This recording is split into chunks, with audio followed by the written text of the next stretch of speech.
To actually get the spacecraft to Mars, we have to navigate it very accurately and deliver it to a precise aim point at Mars.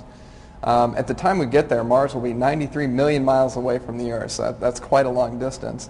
And we have to send the spacecraft to a point within about 15 miles of our target aim point, which is pretty small. So once we get to Mars, we actually have an interesting situation. We actually position the spacecraft out in front of Mars and let Mars come along in this orbit and catch up with us and capture us into orbit.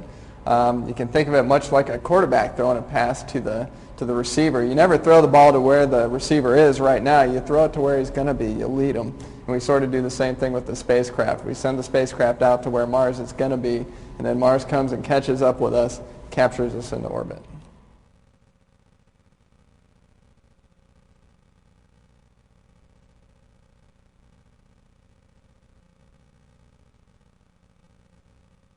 Pre-launch, we did a systematic analysis of all the critical parameters throughout the flight system, and these covered cruise operations, Mars orbit insertion, aerobraking, both flight software and software on the ground.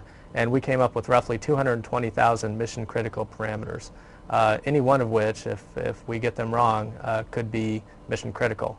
And so we've taken a lot of time to go through each and every one of those parameters and review them with more than one set of eyes to ensure that we get everything right. Engine start and liftoff. Load relief kick crane is in. Vehicles responding. Recovering. The Mars Reconnaissance Orbiter travels over 306 million miles to get from Earth all the way to Mars. Now, this is kind of similar to archery. Imagine that you're on a range. You have your bow and your arrow. It's a pretty difficult sport to master. Several things you got to take into account. One, force with which you try to shoot the arrow. Second is the angle which you use, and then the distance away from the target. So in this, you have a number of factors that you have to bring together in a very nice and skillful way in order to get to the target exactly how you want to get it. And this is very similar to navigating a spacecraft. Basically, you have a target, which is Mars in this case. The bow is this 350-ton rocket that's going to propel our arrow, which in our case is just under 2.5 tons of the spacecraft.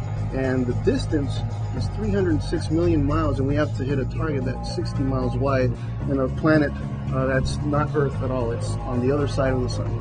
So what does that mean? Well, that would be, in essence, trying to hit a target with an arrow from, say, here in Los Angeles all the way to Des Moines, Iowa.